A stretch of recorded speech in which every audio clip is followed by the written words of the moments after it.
Hey guys, I'm Bobby Rio, back with Rob Judge, and we've got another video for you today. And today we're going to be talking about texting.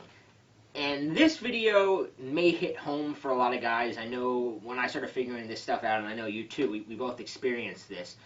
Because there's a phenomenon that a lot of people go through, and it's where you kind of hit it off with a girl, you get her number, things are going well, and then you start to realize that, she's kind of pulling away. Her texts either... She goes from taking 5 minutes to respond to taking 5 hours. She goes from writing you back these long messages to writing like LOL, haha, and she puts no effort into it. And you kind of me and him always say, you kind of get the feeling like after a while that you're sending these texts and she's sitting there like laying in bed with some dude like laughing about your text.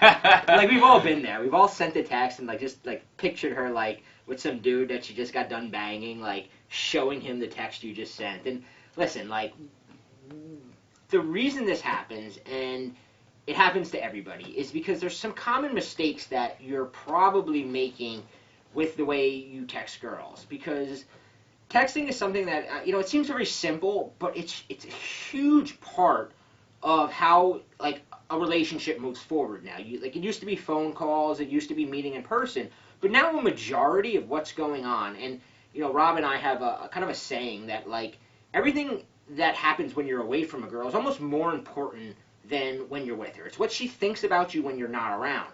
And texting controls what she thinks about. So let's talk about some of the most common mistakes. So the first mistake is confessing your feelings over text. Now, this may sound obvious to some people. Other people may be going, and I was one of those guys. I remember being in a friend zone with a girl, and I was in a friend zone, and I kind of thought something might be going on. So one night, I had a few beers in me, and I'm like, let me just let her know.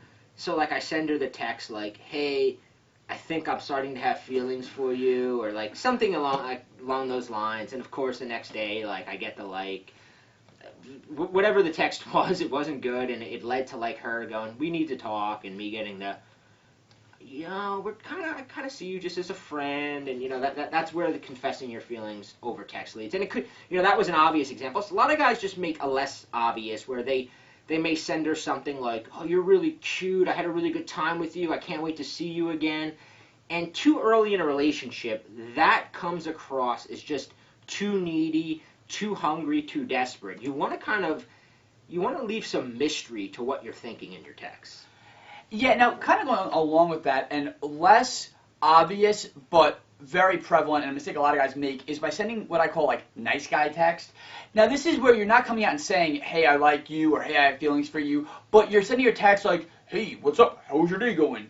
Nice day out today. You're basically sending her texts that really don't have any sort of there's no need to be sending these texts other than the fact that you want to be reassured that she's responding. A lot of guys, and this is something we talk about often, a lot of guys mistake her responding as interest. And she might say, yeah, my day's going fine, or yeah, it is a nice day out, or, the myriad of other responses to nice guy texts. But in actuality, every time she's pulling out her phone and she's reading these texts that aren't getting her emotional, that's not adding to her day, that's not adding any sort of emotion or humor or showing any aspect of your personality, you're simply just checking in with her to make sure that she's okay, that the only thing that's going to be doing is just lowering her attraction. If there wasn't any attraction for you, her interest is just going womp, womp, womp, yeah. Every time she sees one of those texts.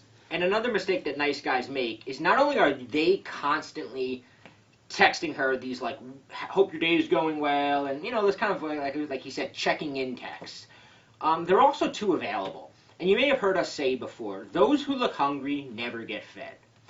And when you're always available, whenever she texts you, if you text her right back, or if she sends you the late night, what are you doing text, and you're so excited, oh man, she texted me, it's 12 at night on a Friday, I gotta get right back to her. You're essentially saying, when she goes, what are you doing? You're writing back, I'm not really doing anything important, that I would rather be talking to you.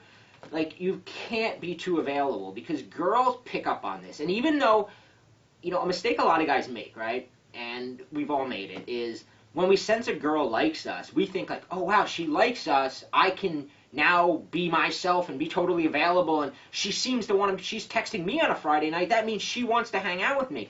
And what she's doing on a surface level, or maybe consciously doing it, most of the time it's unconscious.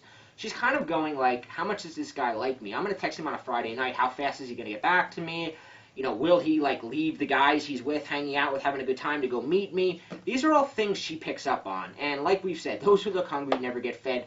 Those that are too available will basically stay available. And another huge trap guys fall into, and this has accounted for more guys not getting the girl that they really like, is just by accidentally texting themselves into the friend zone. And the way you do this is just by becoming her text buddy. A lot of guys look at texting as, oh, she's responding, oh, we're going to get to know each other, we're going to develop all this rapport, and that is not how you want to be using text. Text should be simply to get her emotional and get her out on dates. Initially, when you're before you've had sex with her, you don't want to become her text buddy, where you're just going back and forth, you're texting each other these long, like drawn out conversations, because the saying that I like to use, and I actually picked this up from a very notorious New York City playboy, is he once said to me, before you have sex with a girl, it's way better off that you give her the movie trailer version of you than give her the whole movie. Because once she's seen the whole movie before sex, you know, she's going to move on to the next guy. She's going to move on to that next movie trailer. Give her just the movie trailer. Leave her wanting more. Don't give her the full story. And the way you do that is by being a little judicious in how much you're texting her. Yeah, definitely. And you know, the final mistake I want to talk about is something that a lot of guys do, and that's giving up too soon. See, a lot of guys are too scared of like being persistent because they know that, you know, they don't want to come across as needy or desperate. And when you're persistent in the wrong way, yes, you do totally come off needy and desperate, and that's why we put this video together, to kind of steer you away from the wrong type of persistence. But what you have to understand with women is that getting them on, turning them out, is that every woman is like a lock, right? And you just have to find the right key. And when you use the right key, you can turn her on, change her entire perception of you. Because remember what we said earlier, that like her feelings of you are more based on what she's thinking about when she's not with you. So when you figure out the right text to send, you can kind of sort of send these subliminal, kind of like if you ever saw the movie Inception, where you're able to like kind of plant ideas in a girl's mind and like kind of lead her back towards the outcome you want. And the right text allow you to do that. And Rob here, the kind of sick genius that he is, created something called the key lock sequence. And there's a video below where we kind of walk you through this. And when you use this, you can have a girl who may have already put you in the friend zone. You could have a girl who's like giving you those like one-word responses. You can have a girl who's already said, hey, I'm not really into you. And if you do this right and you use these, it's 3 simple texts that you're going to be sending her, you totally transform the way she thinks about you. And in the process, she goes from maybe going, I'm not really into him, to all of a sudden you're getting those 1 a.m. booty call texts from her. So check out the video below, and we're going to walk you through what we call the key lock sequence.